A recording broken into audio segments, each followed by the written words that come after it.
मी म्हणलं 94 रुपये सरासरी पडली. म्हणजे मला मी आता 4 खेपा टाकल्यात आपल्याकडे. बर मग त्या 4 खेपातली एकाची 94 रुपयाची सरासरी पडली मला. बर बर. आणि ते जागेवर काय मागितलं होतं? जागेवर मागवत होती 60 रुपयानी.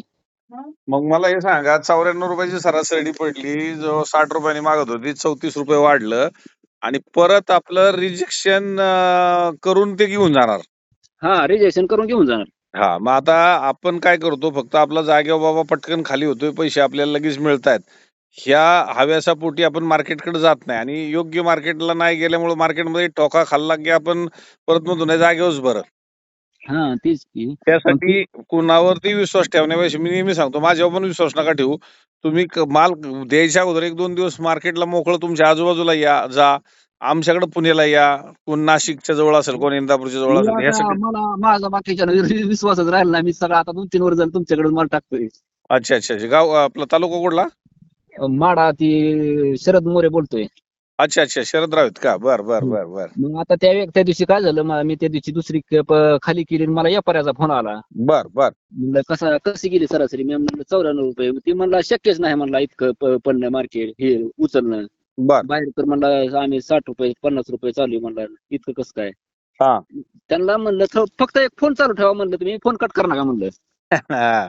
मी तुम्हाला लगेच पावती पाठवतो म्हणलं.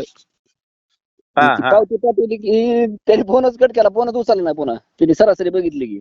नाही, आता एक लक्षात घ्या, तुम्ही आता मला हे सांगता की मी तुम्हाला माल आलाय म्हणून तुमची पट्टी चढवून दिली आहे आणि मग तुम्हाला काहीतरी पुढे सांगायला सांगतो, असं तर झालेलं नाही ना? नाही तसं तर माझा विश्वास आहे म्हणून तर मी तुमच्याकडे माल घालतोय ना. मी 250 किलोमीटरवरून येतोय तुमच्याकडे. हा, मग आता लय बाबा मी कुणाला तरी गाडीवाल्याला कमिशन देतोय किंवा गाडीवाल्याला सांगितले गाडीवाला किंवा ह्या शेतकऱ्याला सांभाळा, असं तर काय मी कुणाचंच करत नाही. नाही जसा ज्याचा माल आहे तसा त्याला रेट मिळवून देणं हे माझं काम आहे. तेच ना. हा, आणि जर आता मला सांगा मंदी मंदी म्हणताय, तर मग 30-34 रुपये मार्केटला येऊन का वाढतात? तेच ना. त्याचं कारण असं आहे की मार्केटमध्ये तुमच्या बदल्याचं गिऱ्हाईक वेगळं आहे, खरड्याचं गिऱ्हाईक वेगळं आहे, गुटीचं गिऱ्हाईक वेगळं आहे, ठोकळ्याचं गिऱ्हाईक वेगळं आहे आणि हे सगळे डिवायडेशन होतात त्यावेळेस मार्केटमध्ये त्याची टस्सल लागते प्रत्येक राशीची. त्या दिवशी माझा ती अर्धा खराब माल 32 रुपयाने गेलाय. हा, म्हणजे हलका डॅमेज. डॅमेज फुल डॅमेज होता. इथं टाकून द्यायचा हे होता. मग तसे माल जर 32 रुपये जात आहेत तर जागेवरती 50 आणि 60 रुपयाने बागा चालल्यात आणि 50 चांगल्या आणि चांगल्या बागा जर 50 आणि 60 जाऊन त्यांनी रिजेक्शन केलं ते येतात 30-35-40 रुपये हातावर. तेच ना. मग त्यात डॅमेज विकला जातोय. आता हे म्हणतोय आपण मंदी आहे, मंदी काय कुठं नाही, कुठं डाळिंब शिल्लक राहत नाही, जाते. फक्त आपण वैतागून कुणाला तरी गळ्यात टाकण्यापेक्षा अभ्यास करून गळ्यात दिलं पाहिजे. आज पुण्याला तुम्ही इतक्या लांब 250 किलोमीटर, तुमच्या आजूबाजूला अनेक मार्केट आहेत ना. तरी तुम्ही पुण्याला का खिडी चौधरीकडे यावं असं वाटतं की बाबा इथं न्याय भेटतोय. आणि आज कुठंही आपल्याला 4-4-6-6 दिवसाच्या बुकिंग पुढे चालू झालेत, कारण आपण माल जास्त बोलून मंदी करण्यापेक्षा जेवढी कॅपॅसिटी माझी आता जागेची आहे, जेवढं आता तिथं ठेवू शकतो त्या हिशोबाने मी बोलावतोय. जर उद्या मी माझ्याकडे माल उतरू शकलो नाही आणि तुम्हाला नाहीला जाणं दुसऱ्याकडे जावं लागलं, तिथं ठोकर खाल्ली तर म्हणायला गेलतो किडी चौधरीच्या हिशोबाने, पण तिथं जागा नव्हती म्हणून दुसरीकडे गेलो. आणि आता नको पुण्याला जायला, नको किडी चौधरीकडे जायला, आपण चला जागेवर देऊन टाकू. गेल्या वर्षी सारखी अवस्था होईल पुन्हा. 2-2 दिवस वाहन उभं राहते. बुकिंगचा पॅटर्न केलाय ती एकदम ओके केलाय. हा, काय होतं की एकच दिवस येऊन ठोकार खातायचं आणि त्या गाडीवाल्याचं परत मग त्या माझी गाडी दुधाला जायची, माझी गाडी इकडे जायची, वराडाला जायची, ती पुन्हा वाढवून घेतोय पैसे. वाढी तो परत वाढून घेतोय. तीच ना. मग ही बुकिंगचा पॅटर्न केलाय ती एकदम ओके केलेला आहे. हो, कारण मला माहितीये माझी आवक उद्या किती येणार आहे. तीच ना. त्यामुळे भावबीज स्थिर राहिले ते चांगलं तिथं आपल्यापाशी. आपल्याकडे बाजार घसरतच नाही, कारण आपली ग्राहकाची कॅपॅसिटी नुसार आपण माल देतोय. माझ्याकडे तिथलं पुण्याचं बी एक व्यापाऱ्याचा नंबर आहे, तर ती सारखं पट्ट्या पाठवतंय मला. त्यांच्याकडे 50 रुपये 60 रुपये सरासरी पडते बघा सध्या आता. आता एक लक्षात घ्या, जो फोन करतोय म्हणजे कुणी व्यक्ती असू द्या, जो फोन करतोय याच्या अर्थ त्याला माल एकतर कमी आहे, माल जात नाही आणि म्हणून त्याला फोन करावा लागतोय. मला आलेल्या फोनला उत्तर द्यायला, माझं सकाळी आलेल्या फोनला मी संध्याकाळी उत्तर देतोय. आणि कुठल्याही गाडीवाल्याला फोन करत नाही, काय नाही.